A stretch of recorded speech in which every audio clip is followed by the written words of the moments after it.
I'm Brian Young, weed scientist at Southern Illinois University, and we're going to talk about weed control for the next 15 minutes. And it's a small enough group we can talk about what interests you. If I'm talking about a weed you don't care about or a certain situation that you really don't care about, just stop me and we'll move on to something else. No sense in me talking about things I care about, so I can do that on my drive home, right? So we'll talk about what you care about for the next 50 minutes. So one thing we need to talk about, or agree on at least, is we need sound weed management again. Roundup Ready made us lazy, and we can all admit that. We need to be better managers of weeds. And so there's two hurdles we need to get past, at least from the grower standpoint. One, what is good weed management? This is not good weed management. And number two, what does a glyphosate-resistant weed look like? Well, that's what a glyphosate-resistant weed looks like right there.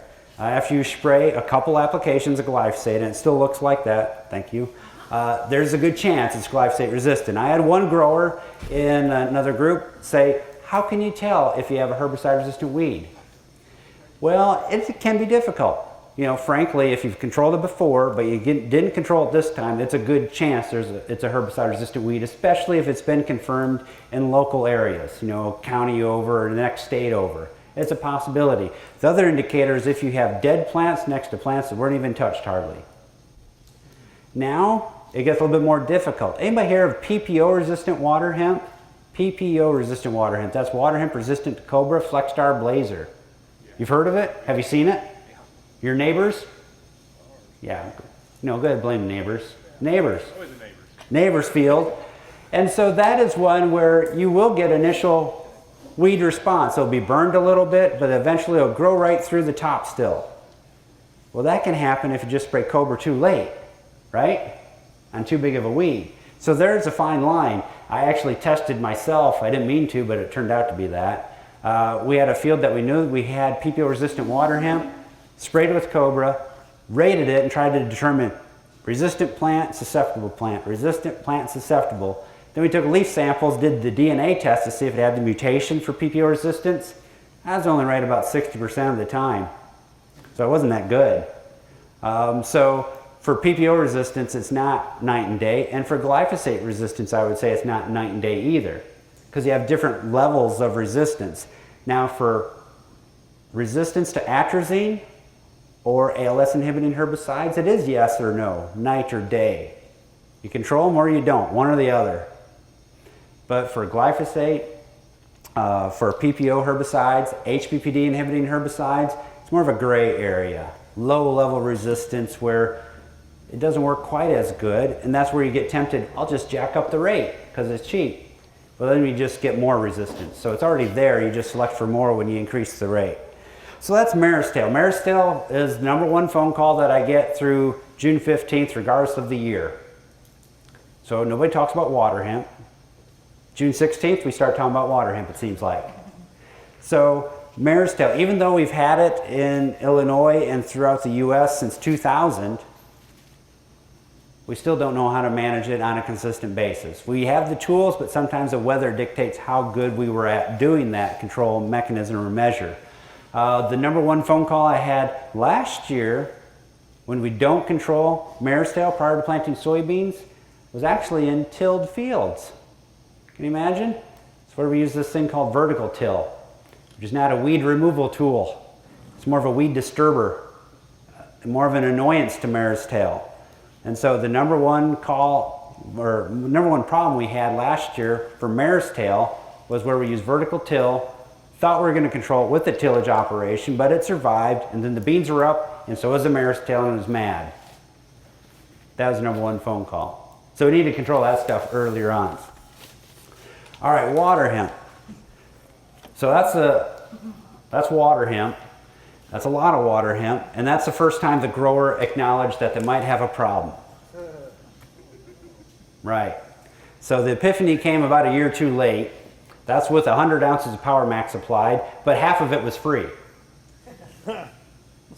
So there's no cost to that, right? So there was a problem. There's a definite problem. Once you have failure to this level, you know, you're not going to get rid of that seed for almost a generation or so. Even at 1% survival rate after 10 years of burial, that's still a lot of seed that's going to survive out there. So we have concerns. We never want to fail that bad, But the most common things that I get calls on are fields like this, where it's an all-out failure before it's acknowledged as being a significant problem. We don't want to do that. So 2010 was in Southern Illinois, the benchmark year that I call it, the year that we had widespread glyphosate-resistant water hemp. Like, everybody's calling about it, everybody's concerned. It's just not in a few pockets down there, a few growers, widespread. Well, 2013 is another benchmark year for me. It's the first time I had this certain situation. I'll just describe it. So 2 different growers.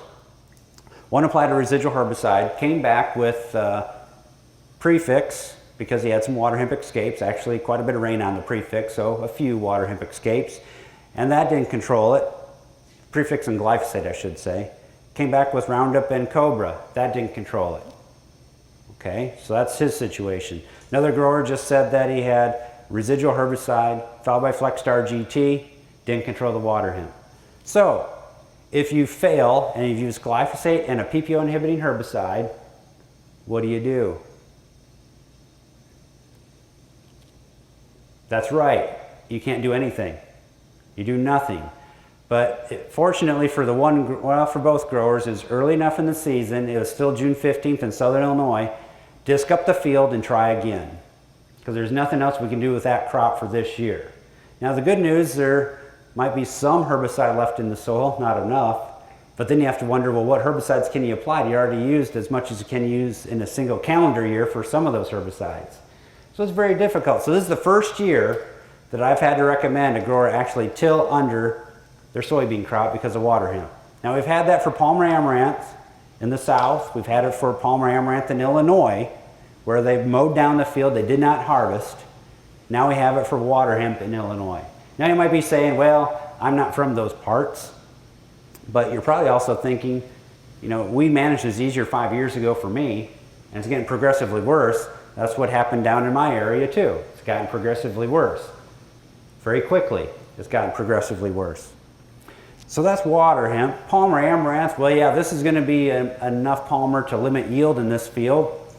It already limited how much giant ragweed could emerge. So they have problems. We still have Palmer amaranth confirmed just to 5 counties in Illinois. That's glyphosate resistant, which is the good news.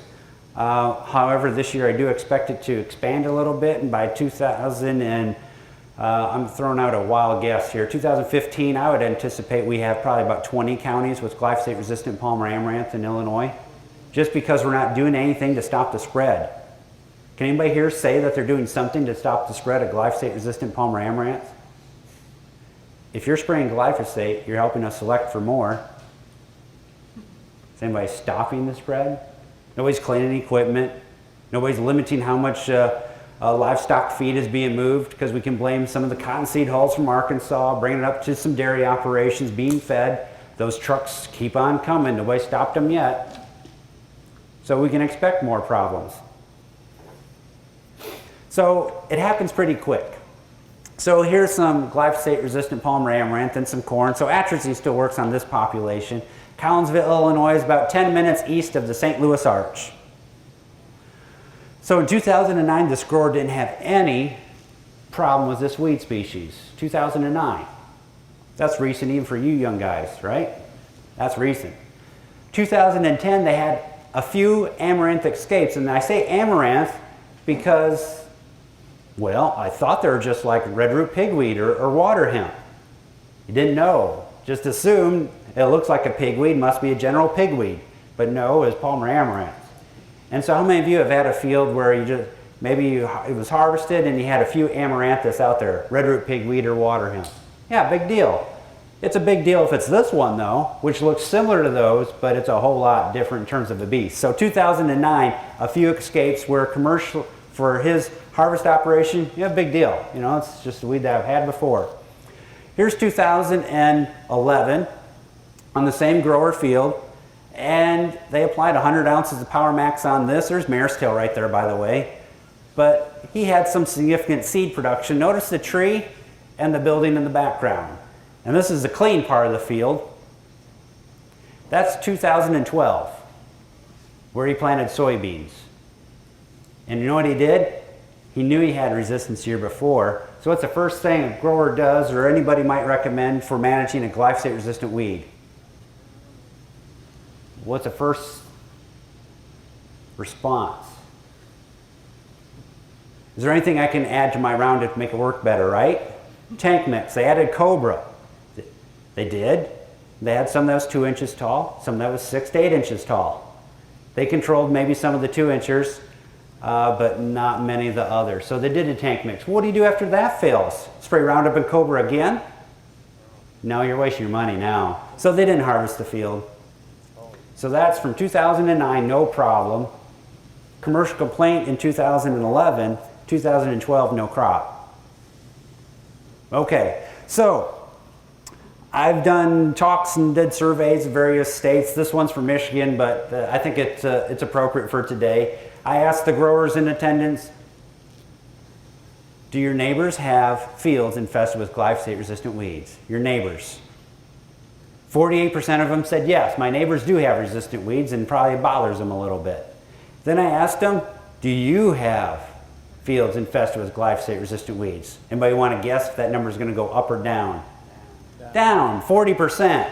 So it's my neighbor's problem, it's not mine. The neighbor has resistance.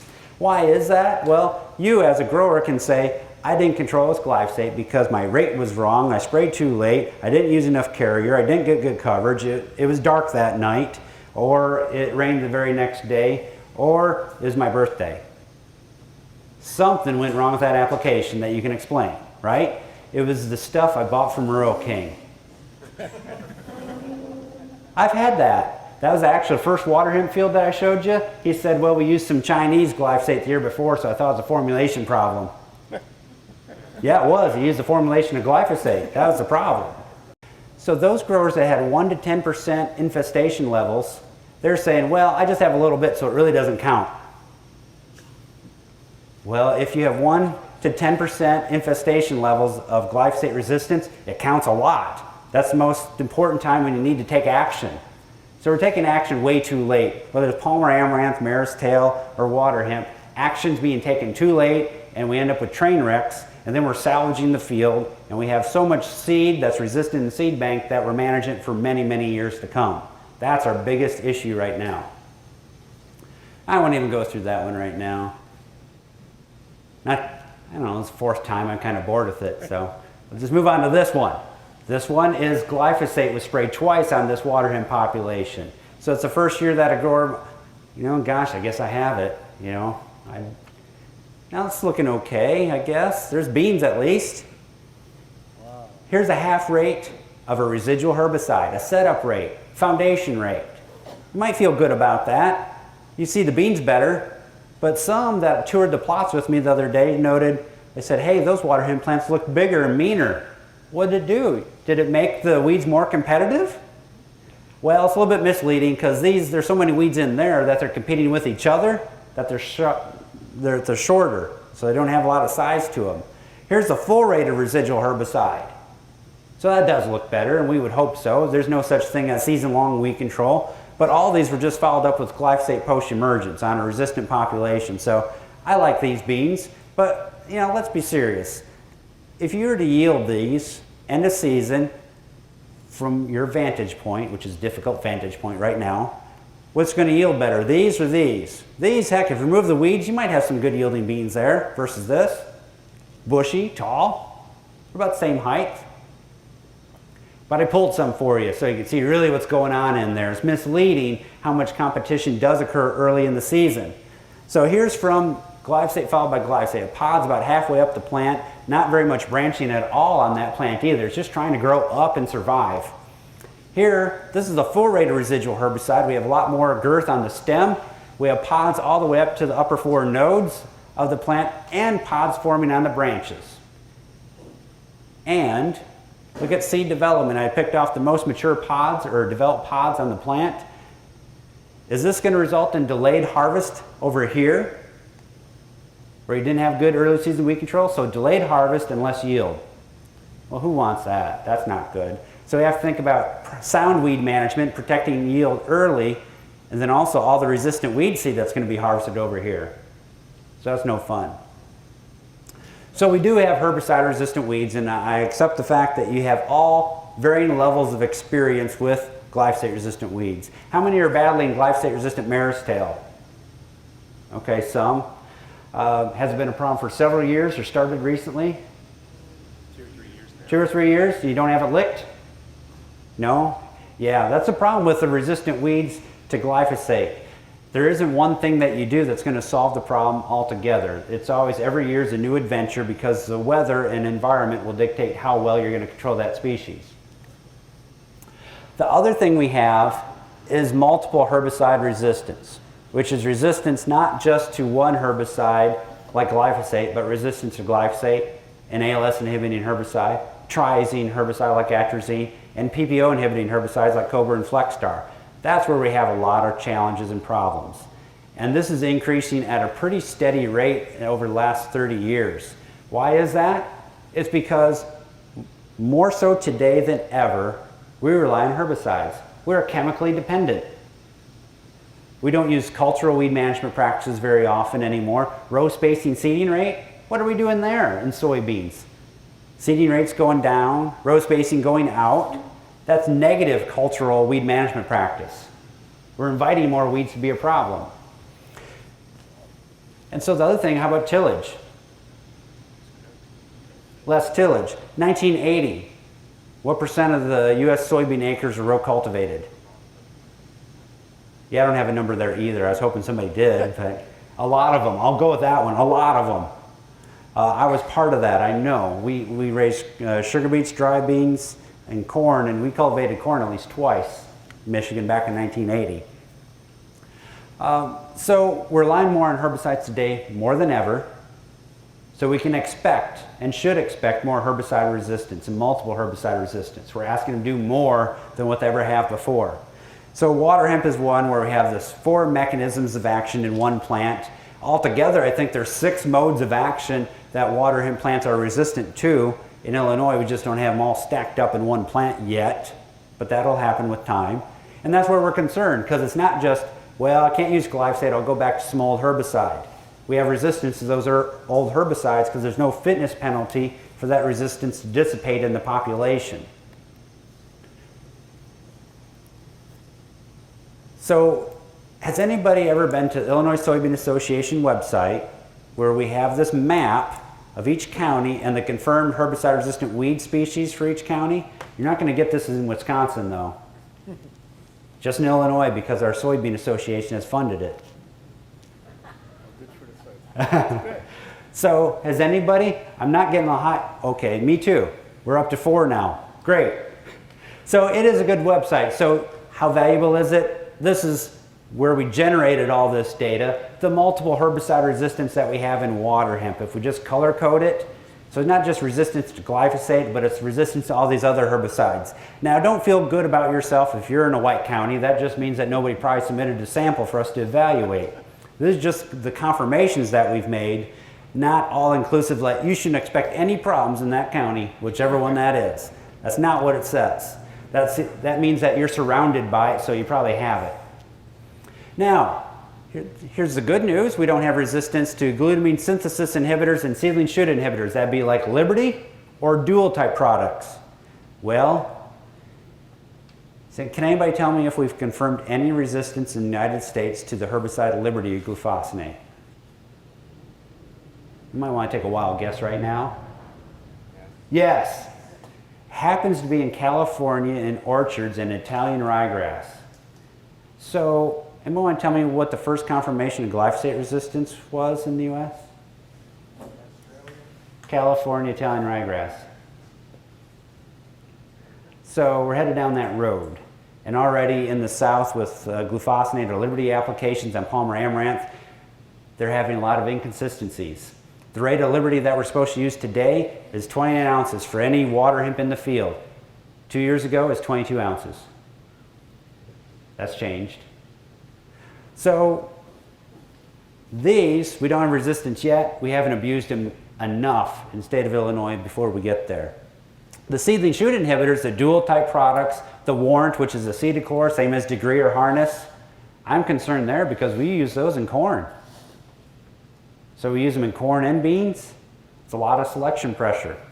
How about the future genetics? So we have 2,4-D resistant soybeans, dicamba resistant soybeans, HPPD resistant soybeans. Those future technologies have some tools available, some active ingredients that we haven't been able to apply after the beans are up. But we have some resistance. In Illinois, we already have HPPD resistant water hemp in the central part of the state. So it's resistant to the Callisto or balance that we might have beans tolerant to. 2,4-D resistant water hemp's been confirmed in Nebraska.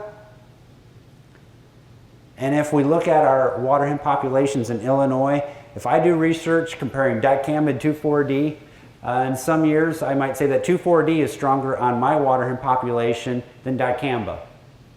Aaron Hager, I was at his trials last year. He did the same study, same protocol, same company involved. Well, you know what? Dicamba was better than 2,4-D on his population. So we're seeing variability in response of water hemp to those herbicides already.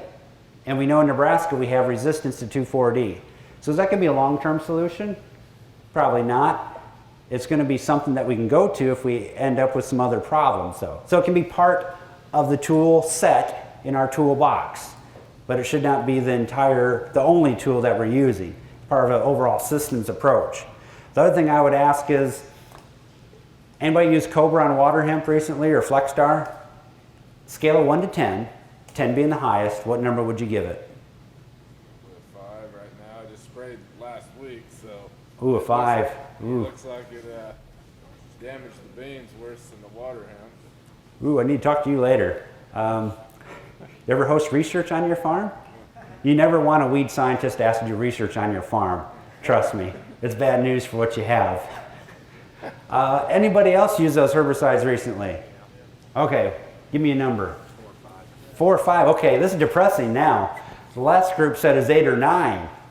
So what I was going to say is Cobra, FlexStar, Blazer, assuming you have sensitive water hemp, 2,4-D dicamba, it's going to be in that same ballpark, maybe. Not any better. Maybe not a whole lot worse, but it's very rate and size dependent. 4 inches or less. Then you get the best activity. I can show you 4 inches and I sprayed the maximum rate dicamba and I can show you 95% control, which is about 5% less than what you want. So you need to use it with other herbicides. That's the key. All right. We already covered this, but I will mention this issue. So I was talking to a group from Argentina yesterday morning, giving a tour, talking about palmer amaranth, water hemp, and they're amazed that we're not using narrow rows and higher soybean seeding rates. Because they said, wait a minute, you're telling me that your biggest challenge for weed control is in soybeans, and you're not using higher seeding rates or narrowing up your rows any? Now, in Argentina and Brazil, they use narrow rows, narrower than what we have. So they're accustomed to that. But, you know, can you give me 3 reasons why, or 3 factors that influence your decision to use different row spacing, seeding rates? 3 factors that drive it more so than weed control? Yield. Yield's number 1. Number 2 on my list is seed cost. Number 3, how fast can I plant my beans? 4th, might be weeds, might be. All right, let's look at that seeding rate thing. 140,000 seeds per acre. Anybody planting in that general area, 140,000? What's the cost difference to go back to 180, 190? 25 bucks an acre? Can you buy a lot of herbicide or weed control for $25 an acre? Probably. Will it always control your weeds? Well, I don't know. So how much of weed control benefit will a higher seeding rate or narrow row spacing provide? We're doing research with United Soybean Board to help find out that answer better for palmer amaranth and water hemp across 8 different states. My guess is 10 to 20% for late season control. How important is that? Well, it depends on how much water hemp or palmer amaranth are you starting with. If you have a huge infestation, 10 to 20% may be pretty good. If you have a light infestation, 10 to 20% may mean you really don't have anything at all in your field at harvest. So it could be significant. Sanitizing equipment. So does anybody have glyphosate resistant water hemp on their farm or the neighbor? Okay. have you cleaned your equipment before going to a field where you don't have it? Nobody does. Nobody cleans out our equipment. We say it all the time, but nobody does. I give you one example. It's interesting, but there's a grower in West Tennessee that he farms on the Mississippi River bottoms, has glyphosate-resistant Palmer amaranth. And so he also farms on the Tennessee River bottoms, where he doesn't have any glyphosate-resistant Palmer amaranth. Put the 2 combines in the shed, put a tent over them, and they came in and fumigated. Professional came in, locked the door when he left, so nobody could go into that building for 24 hours, came back, and I should have told you, Larry Steckel, the weed scientist down there, put some Palmer amaranth in on the combine in different places to see if it actually did reduce the viability of the seed, and they did. So they fumigated the combines, cost I think about $1,000 a combine or something like that, or $750 a combine. Killed a lot of rodents out of the shed too. You want to make sure you don't have your seed beans for next year in the shed when you do that either. That's going to be bad for that seed. But that's a lot of money. But if you have 100 acres infested with glyphosate-resistant Palmer amaranth, what are you going to spend to control it? Well over $1,000. But that's one rare instance I've heard of anybody cleaning equipment besides me taking my equipment to that Palmer amaranth site by Collinsville. So I wash it a couple times. All right, this is going extreme on cultural and mechanical means of weed control. Cover crops, important. If we want to address which cover crop will control weeds the best, it's cereal rye, hands down. Provides a physical barrier. That's a picture out of Georgia where they're trying to control Palmer amaranth. Physical barrier, and it also produces allele chemicals. They have cultivars of cereal rye that have been bred. I think there's one out of Michigan that I've used before called a Wheeler is the variety. Very good in terms of allele chemical presence, but that's a high residue environment. Not all growers are accustomed to planting or managing a site such as that. The other thing is all that residue can tie up herbicides. So now what'd you do to your residual activity? So we're doing some research again with United Soybean Board to look at some of the more the cover crops that benefit your soil health better, such as the tillage radish, the annual ryegrass, some of those that might be used for other purposes, but can they help contribute to our weed control? The challenge with integrating those are all the residual herbicides we're talking about to manage our resistant weeds, but they might carry over and you can't get a good stand of those cover crops in the fall. So it's a challenge. That moldboard plow, deep turning, is that going to improve weed control, especially small seeded weeds like mare's tail water hemp? It can initially. Is it your best long-term solution? No. I've had a grower tilled his field 7 times over 2.5 years and never sprayed glyphosate once. But when he came back and planted his double crop beans, he had a sea of water hemp out there because he started with a big mess. So you might have 10% viability after 10 years, but 10% of a couple 100,000 seeds is still a lot of viable seed out there. Even 1% is a lot of viable seed. So what's going to save our bacon in the future? What technology, what practice? Survey would say, based off growers and retailers, soil residual herbicides, and the reason I agree with that is you can use that with any of these other systems or practices. You can use it no matter what soybean seed you plant. You can use these soil residual herbicides. You can use it with row cultivation and hand weeding. Anybody see anybody row cultivate soybeans recently? I did. It was just south of by Tuscola area about 2 weeks ago. 30-inch rows. He had no water hemp in his field. His neighbors did. Now, I didn't see anywhere he hadn't cultivated yet either.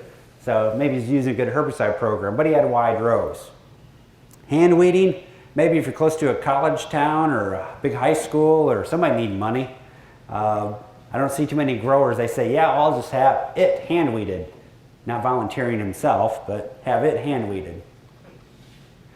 So we push soil residual herbicides, not because we're soil residual herbicide junkies, but there's trends that we can see. The most problem we have with herbicide resistance is in response to foliar applied herbicides.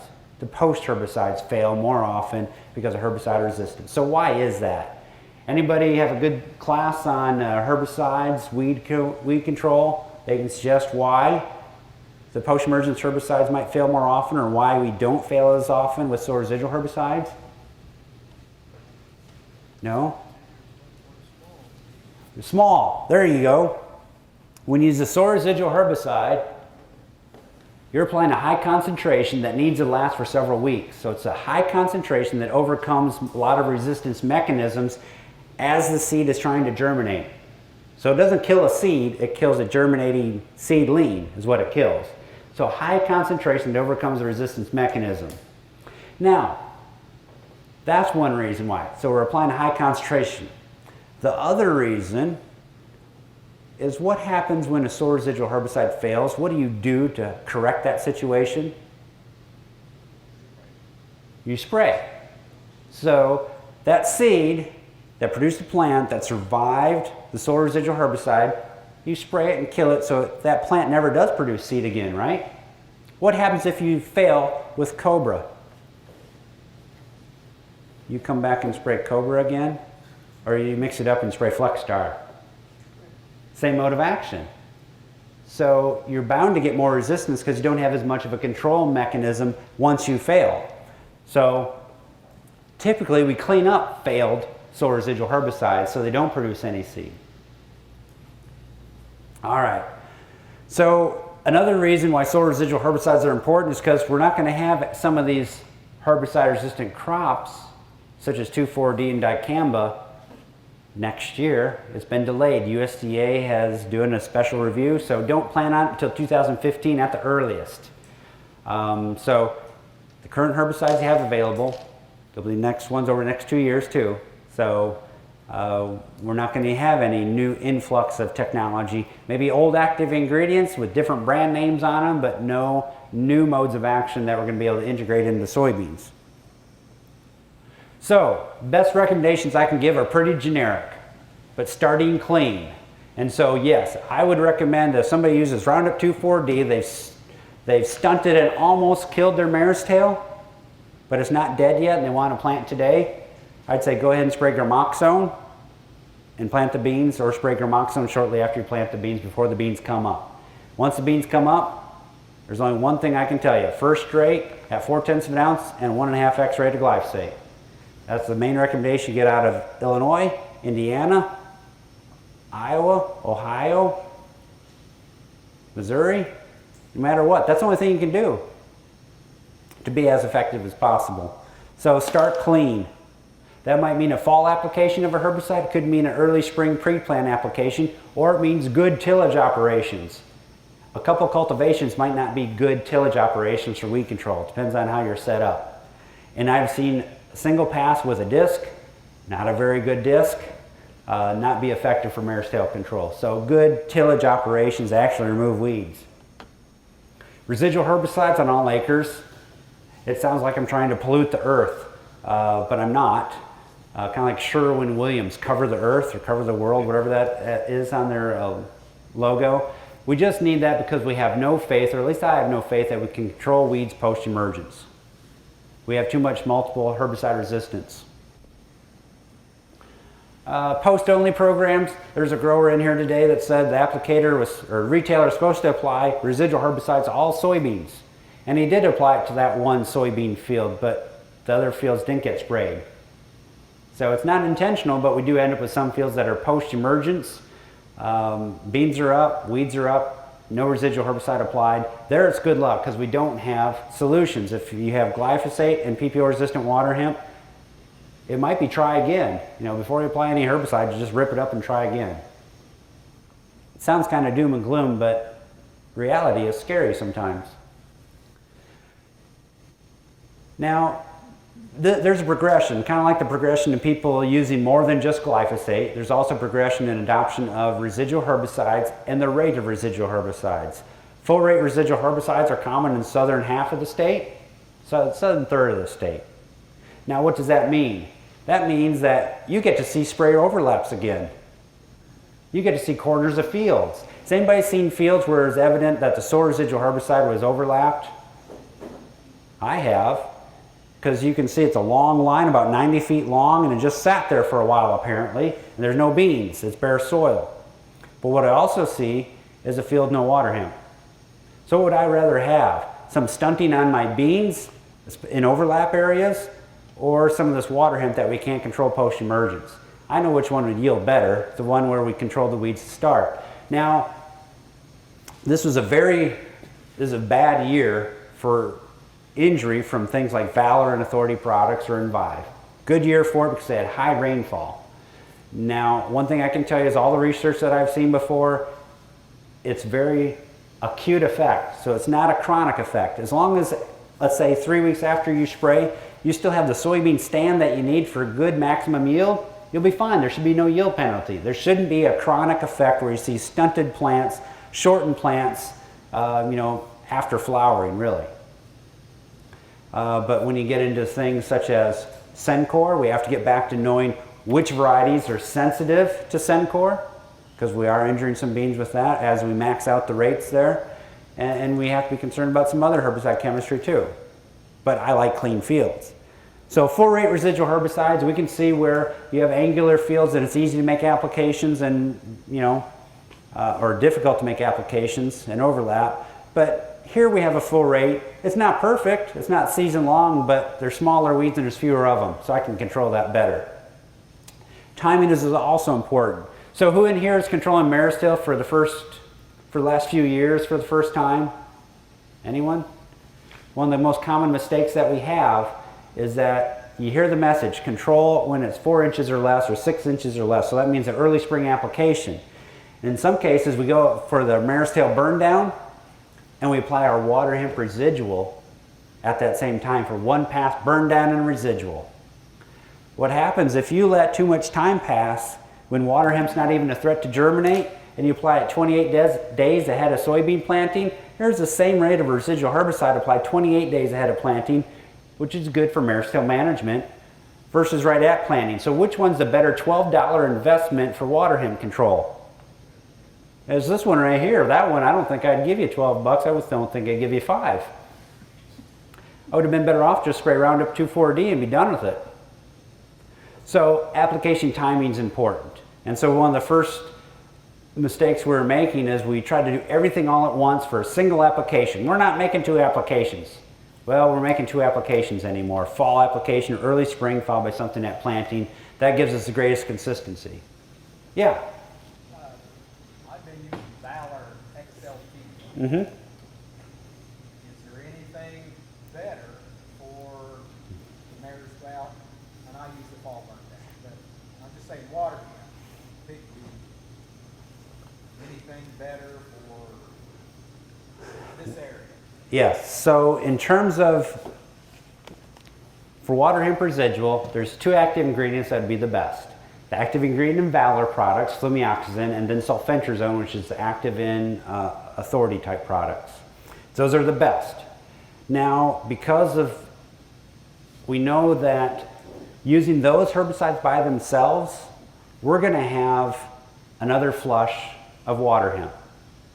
So we're going to have to control those post-emergence with something. If we know that Roundup won't work, and if we think that the PPO herbicide resistance is present in the field too, Cobra, Flexstar, Blazer might not work in our population, which is increasing, that's when I say use 2 modes of action pre-emergence. With Valor, there's a new product called Fierce, which is Valor and proxasulfone, or Zidua. So it combines 2 actives and they both work on water hemp. So that can give you good control. Or you can use Prowl with Valor. You cannot use Dual with Valor. You cannot use Boundary with Valor. You cannot use Outlook with Valor.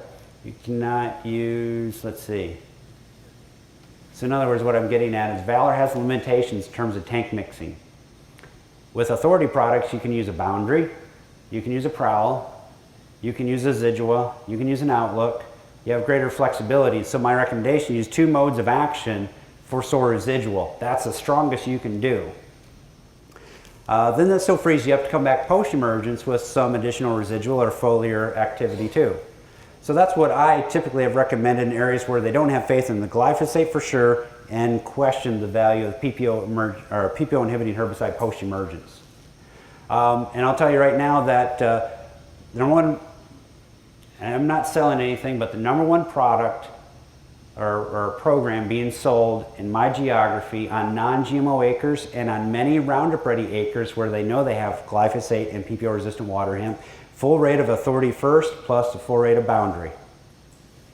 Pre-emergence, $45 an acre before you plant the beans or after you plant the beans. And then post-emergence, hopefully you don't have a whole lot left, but you still have opportunity to come back with a Flexstar GT if you need to, or a Cobra, or a Blazer, or any glyphosate material, or a Warrant for additional residual. Now there's a reason why I said the Authority first. That's because of our mare's tail. If you don't have the mare's tail issue, you could use the Authority XL or Authority MTZ possibly to get some of that Sencor in there. We use the Boundary because it also has Sencor, which helps out gramoxone and mare's tail management. So there's a reason why that product's being used where we have water hemp and mare's tail both has a problem. Now you can build other programs, but that's probably the... Remember how Marksman was a Cadillac treatment in corn production in Illinois for many years? That'd be the Cadillac of soybean production right now. All right. So I need to be conscious of time. My timer left me here. We have 5 minutes left? I think so. So let's just go through an example here of water hemp that's glyphosate and ALS resistant. We have to know about herbicide mode of action. Where do you find information about herbicide mode of action? Where can you go? Label, where in the label? Back cover? Oh, you just guessed. Good guess. It's the number, it says herbicide group number right above the trade name, right on the front. You don't even have to look for it, really. Don't have to flip it open, don't have to take that sticky thing off or anything. It's right there above the trade name. Gives you a number. All of your weeds in your fields, if they are resistant to a herbicide, are resistant to a certain herbicide mode of action number. So you just have to, oh, I know it's resistant to ALS inhibiting herbicides, that's a group 2. Or mine are resistant to group 9 herbicides, which is just glyphosate. So making sure that you're applying herbicides that has the right site of action. So here's an example. Here's the group numbers that you're going to find right on the herbicide label. So if you have a jug of N5, it's going to say group 2 and 14 right on the front. It's not like you have to do any extra work to find that. But what's effective for this control of glyphosate and ALS resistant water hemp? Well, on that group 14, the flumioxazin, the Valor in there is working on that. Well, that's group 14, that's working on it. Cobra, that's the same mode of action, so that's group 14 again. So we have 3 modes of action, but only 1 mode of action really working on water hemp. What happens if you use a mode of action repeatedly as your savior, as a solution? You're going to break it, right? It's going to be the Band-Aid approach that's a short-term, not sustainable, and you're eventually going to get resistance to that. And for PPO resistance in Illinois, we already have a huge amount of PPO resistance in the state. So it's just a matter of, in the short term, for us to get more resistance. So by 2015, I don't know if I said this already, my groups are blending together in my head now, but 2015, Aaron Hager, the weed scientist at Illinois, we estimate that probably 70% of our water hemp in Illinois will be glyphosate and PPO resistant by 2015, just 2 years away. Because we're not doing anything to stop it. We're using glyphosate, we're using PPO inhibiting herbicides, so it's a good way to get there. All right, so what if it's glyphosate, PPO, and ALS resistant? Well, it's that same program that I just showed you. There's 0 modes of action. They're really working on it. Sure, you get some activity out of the Valor component of Envive pre-emergence, but we know that selects for further PPO resistance. So I had a chemical rep comment that whenever you use that chemistry, just a PPO inhibiting herbicide alone by itself in fields, he had a higher failure rate with Cobra or Flexstar post-emergence because he shifted the population towards more PPO resistance. Those are the first plants that survived those herbicides soil applied were the PPO resistant ones, the ones that you're not going to control with Cobra or Flexstar. Added incentive to use something else like a Dual or a Warrant or the Fierce to help prevent that shift, and we have shown that to be true. All right, what about mare's tail and water hemp? Everybody has that. It's like a party. Gramoxone, Sencor, 2 modes of action there. I don't give them any credit for water hemp because they just don't last long enough to do anything for water hemp. Envive and Prowl, Cobra and glyphosate. 6 different sites of action, but when you boil it down, there's only 2 working on the water hemp. What happens if you get PPO resistance there? Well, then we're down to 1 mode of action, and that's just Prowl. Is Prowl good enough to help stop the shift towards weed resistance? If it was, we wouldn't have had any ALS resistant water hemp in the state of Illinois, right? Prowl followed by Pursuit. Well, we ended up with a lot of water hemp that's resistant to Pursuit, didn't we? All right, how about burning beans? Burning beans, Ken mentioned it very well this morning, that there's good burn and there's bad burn. Don't burn your beans if they already have other stress on them, such as drought stress or maybe some diseases. But some Illinois Soybean Association funding at U of I, Western, and at SIU showed that if we have full season beans, the risk of reducing yield from foliar burn is very little, minimal. And I've had growers say, I use 10 ounces of Cobra. I said, why not 12 and a half? Do you want to burn the beans? Let's kill the weeds first, and then we're about to burn. So our research would show very little risk, even up to 40% injury. So we're defoliating some of these beans. Trifoliates are falling off the plant, and there's no correlation to yield loss and foliar burn in a full season bean with early applications. Don't do that on R2 soybean though, because you increase your risk. Late season or short season beans, double crop beans, or any beans planted after June 15th, you increase your risk. Look at all the yellow stars over here. Short season beans have shorter time to recover from that burn, and they might have additional stress of drought and heat. So we need to do everything possible to not burn short season beans. That might mean use a residual herbicide on a short season soybean crop when you might not do so otherwise, because you don't want to invest money in a short season crop. Might not make the yield, might not be economically justified. But I would say you don't want to burn them either, because that could reduce your yield, and we have data that supports that. Let's see, applications. Well, I'm going to have to race through this, and you guys are the trained staff. But what did glyphosate do? Glyphosate made this applicator just as good as this applicator for killing weeds, right? So let's just move on through that. When glyphosate doesn't work anymore, application systems are going to be a whole lot less forgiving. You have to be better with the size droplets that you're using, the nozzles, and the adjuvants, the carrier volume. All those factors are going to be important. So here's glyphosate. Different adjuvants and nozzles, we don't need to get caught up on which what, but we had, for water hemp and morning glory control, about a 20% fluctuation in how well glyphosate worked. And we also reduced drift by about 30%. That's great. Now Halix GT is glyphosate and Callisto and Dual. So Callisto and Dual are working on, Callisto and the Roundup or glyphosate are working on this water hemp and morning glory. We had 5% difference in weed control. So in other words, when you combine two effective active ingredients for post-emergence control, you get a more forgiving herbicide application. You can mess it up a little bit more, not have the ideal application or droplet size or carrier volume, and it's more forgiving. Let's go back to a single active ingredient, Liberty. Here we had a huge reduction in driftable fines. That's great, 40% reduction or so, but weed control varied by 30% just in how you applied it. In this research on velvet leaf, water hemp, and morning glory. I also had this aerial image of my research. I don't fly, so I got it from Google Earth. That's why it's a little bit fuzzy. But we had just a demonstration where I applied 20 ounces of Liberty, 15 gallons of carrier per acre, and we used these different adjuvants with the air induction nozzle on the right and an XR nozzle on the left. So which one's going to produce the finer droplets or medium-sized droplets, which are best for glufosinate? You guys are trained now.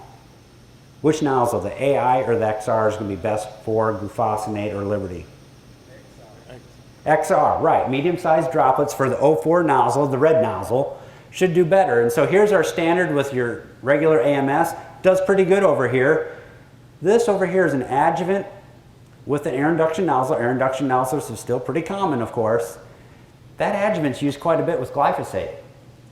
AMS replacement, low dose, drift control. If you look at them, there's Palmer amaranth control. Here's failed control. 40% difference in control. If you talk to a grower who's had Palmer amaranth and you ask, what can you add to your tank to get 40% more control of Palmer? And they'll say nothing. So the extra weed control that you need in the future is going to come by applying it better. And that's with FlexStar, Cobra, Blazer, 2,4-D, Dicamba, Liberty. All those, we need to apply it better.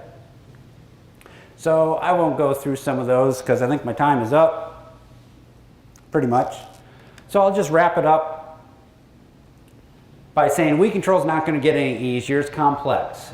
It used to be that You know, heck, I could get in the sprayer and go spray a field with Roundup and be pretty good at it and look pretty smart.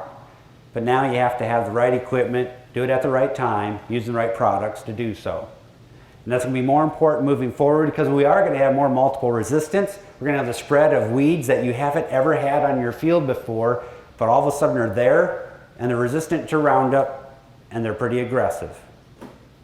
And that's the change, the difference maker. In southern Wisconsin, there's some reports that Palmer might be coming in the area, so good luck with that. It's been in, some people describe Palmer as a southern weed, so is Johnson grass, but they've had Palmer amaranth in southern Michigan now for about 5 years now, I think, and it's been a problem every single year for that grower. So it's not going away anytime soon. So I'll stop right there and ask if there's any questions. Yes? I started planting Liberty beans last year. It was through one of our soil and water programs there. They basically gave us some money there if we used a drift reducing tip. So I bought a air induction tip that I was told was good for Liberty, but needless to say, and of course last year with the drought, I had the pleasure of respraying everything the second time, but I went back to my old tip. Okay. An XR? XR tip. Yeah. And so medium-sized droplets for Liberty is important. I get more concerned about droplet size than I do carrier volume. My minimum for a contact herbicide is 15 GPA. I don't think you need to go to 20 unless you don't have the right size droplet. Medium-sized droplet. So that's concerning that they're recommending a bad nozzle for that type of. Did they know you're spraying the Liberty? This was a like fertilizer supplier, chemical. Ah. Now you might be able to get by with the AIXR nozzles because as you bump up the pressure, you can get back to a medium-sized droplet if you jack it up high enough. And so I use that in some of our research. Low pressure, like 20 PSI or 30 PSI I'll use for drift management. If I have a contact herbicide, I'll bump it up. Same nozzle size, just higher pressure for something that's more contact in nature. Anything that, which I'm sure more people will be willing to Liberty, just because it's flat. So the same nozzles that you considered or heard about, and maybe you go back to the literature on your shelf for soybean rust. The nozzles that were designed for there, you know, I talked to somebody during lunch. He uses a twin turbo nozzle, and that was designed for soybean rust management. So he's having very good success with that. So a twin turbo is what he's using. You can also use a standard turbo, but you have to have the right size, so you're getting medium-sized droplets. And so we can, let's see, here's the, well, that's air induction twin turbo. Don't use the air induction version of that for Liberty, but certainly you could use, there's a turbo twin jet. So you're getting some mediums over in here. So it depends on the size and how fast you're going, what size droplet you're gonna get. But medium to coarse, probably gonna be okay at 15 GPA. The regular turbo T-jet, you can be going all the way up to an 04 nozzle and higher pressures and get good coverage as well. So I think Besides the AMS, Liberty, have you tried any other yes. additives? So we've always heard that for glyphosate application to be effective, you need ammonium sulfate. It's more true for glufosinate or Liberty. If you do not want to use an AMS replacement with Liberty, I showed you some of the results there. AMS replacements are acidifiers and water conditioners. What glufosinate needs is ammonium. And so it gets that from AMS. And the other thing it needs is it does not need a drift control agent because that's going to increase your droplet size. So it's really just AMS. And that's all. And it can be a liquid formulation, so easy to pump, you know, shuttles and everything. As long as it's just real AMS and no drift control. And don't use air induction type nozzles unless it's the AIXR that you can bump up and still get medium droplets. Anything else? Been a long day, I know. Some of you enjoying your time back in college, right? for about 6 hours? No? You're going to make me feel bad if you say no. Anyone else? Morning glory. Morning glory. In soybeans, of course, it's soybean college. So, believe it or not, we did research, again, some of this funded by the soybean board. What do you think the best control for late season control of morning glory would be? Shout it out, anything, any ideas? Butarac? Oh dear Lord. I'll be able to pick out your fields. Actually, it was a good residual herbicide, is what we found out. So some of these products that we're using, like Authority First, Valor XLT, they give us good residual control so that we do apply glyphosate, they're smaller. Once they start to vine, we don't get good control anymore with glyphosate.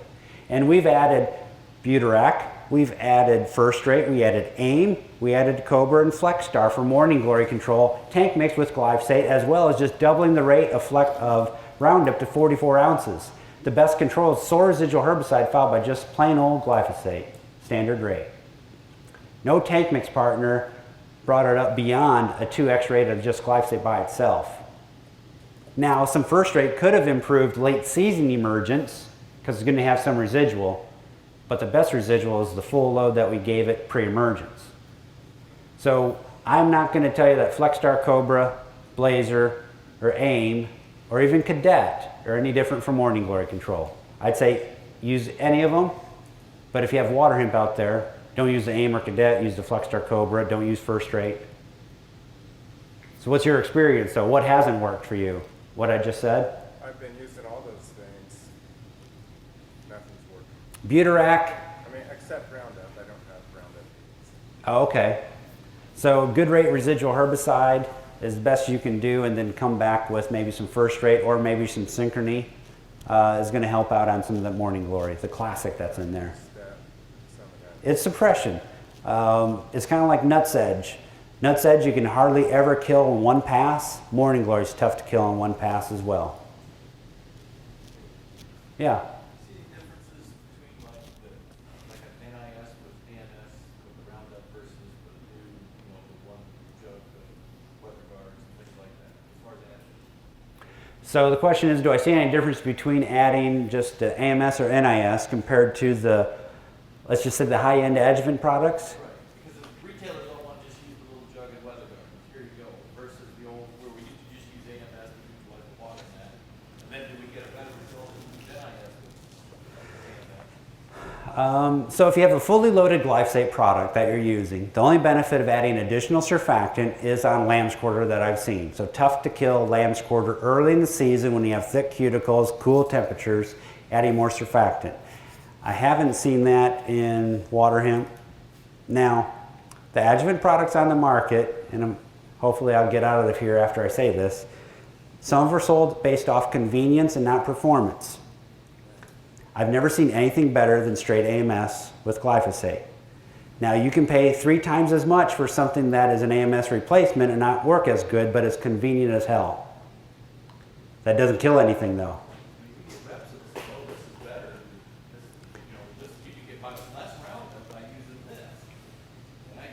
Same thing. Right. There's a lot of smoke and mirrors, and I haven't seen, that's one specialty that I have. I do a lot of adjuvant research. I work with a lot of adjuvant companies. Nothing has been better than straight AMS with glyphosate. And there are some AMS replacements that actually antagonize my water hemp control compared to straight AMS. So I would have been better than to do nothing at all than add the AMS replacement. I'm okay with 8.5, unless you know you have extremely hard water. If you have extremely hard water, then use 17 pounds. If you're starting with fairly decent water, 8.5 is probably good enough. Because that 8.5 is enough to get you enough ammonium ions. You don't need to sequester the hard water cations with the sulfate component for the iron, magnesium, calcium, things like that. 8.5 is probably good enough.